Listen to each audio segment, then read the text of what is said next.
Assalamualaikum warahmatullahi wabarakatuh. Kami dari kelompok 1 ingin mempresentasikan gerakan literasi sekolah. Ibu Mardiana SPD SD fasilitasi siswa Sisen. Dan literasi baca tulis ada Ibu Fauzah SPD. Kemudian ada literasi liturgi ada Ibu Inji di SD 1 Pangah.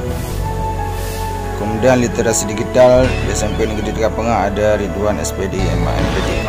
Di luar negeri seperti laporan kemasannya dibawa oleh selamat menyaksikan liputan lengkapnya. Dan saya bisa menghasilkan setiap pembelajaran itu 30 siswa yang 30. Kami dari kelompok 1 ada Ibu Iin, Ibu Fauzah, Ibu Mardiana dan saya Ridwan.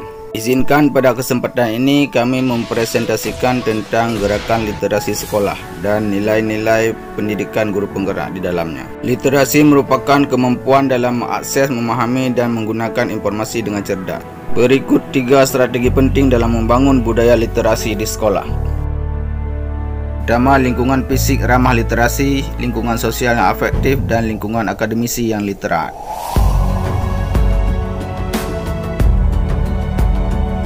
Literasi baca tulis sebagai modal awal memahami informasi. Berikutnya literasi religi sebagai modal pendidikan karakter Pancasila.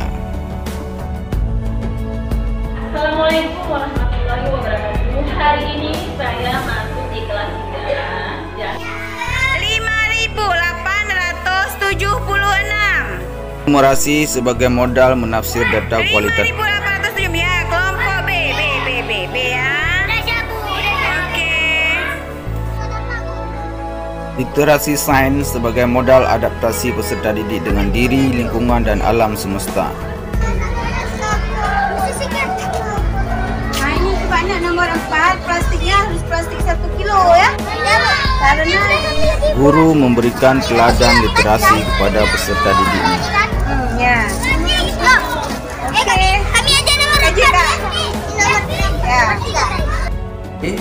Ini merupakan karya saya bersama siswa. Setelah mempelajari modul 1, saya memfasilitasi mereka menyiapkan alat-alat dan membuat motivasinya dan memberi teladan bahwa dalam hal berkarya di sini.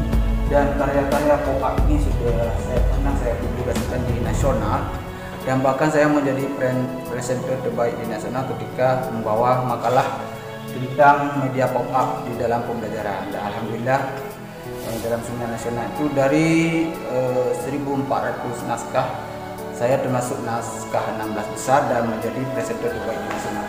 Dan seperti inilah karya.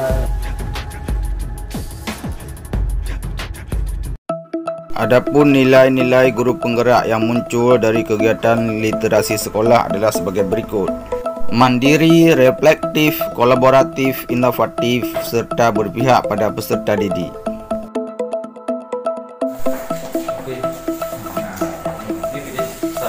Satu. Ini satu yang terbaik menurut Bapak Camat Pangah. Silakan memilih sebagai Ratu Siswa Kreatif. Selamat untuk Fitri Rapna. Sudah Pak ya? Oke, Fitri Rapna. Oke, pakai langsung mahkotanya oleh Bapak Camat. Literasi budaya dan kewargaan sebagai modal peradaban bangsa. Peserta didik dapat menjaga keseimbangan emosionalnya, pengetahuannya dan sikapnya menjadi anggota masyarakat yang baik. Oke, sip. Nilai nyata dari gerakan literasi sekolah terlihat mandiri, reflektif, kolaboratif, inovatif, serta berpihak pada peserta didik, di mana seorang guru di sini sebagai teladan, sebagai motivator dan sebagai fasilitator anak, sehingga siswa dapat mengkonstruk pengetahuan sendiri, mengkonstruk karya sendiri sesuai bakat dan minatnya. Kendala yang kami hadapi di lapangan, sebagian teman-teman masih rasa kurang memiliki, karena ini menganggap sebuah kegiatan inisiatif, bukanlah sebuah inovatif.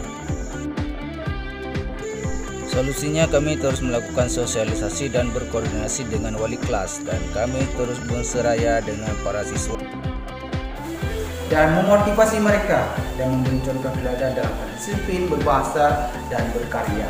Alhamdulillah hasilnya seperti ini. Sampai ke sana kita ada mind mapping, ada OA dan sebagainya, itu adalah hasil karya siswa berkat dengan cara mengikuti anak dari belakang. Bukanlah merupakan transfer dari guru atau guru yang membuatnya. Kita hanya memfasilitasi mereka dengan peralatan yang dibutuhkan. Bisa lihat, kita tempel. Nanti setelah ini, setelah sebulan, maka ini akan dicabut dan kita pasang yang lainnya. Ayo ikuti kami, kita lihat di sisi lain. Ini adalah mind mapping, ya, mind mapping siswa. Seperti ini. Kami dari kelompok 1, kritik dan saran yang sifatnya membangun sangat kami harapkan untuk kesempurnaan ke depannya. Dan terima kasih atas segala perhatian. Mohon maaf atas segala kekurangan. Wassalamualaikum warahmatullahi wabarakatuh.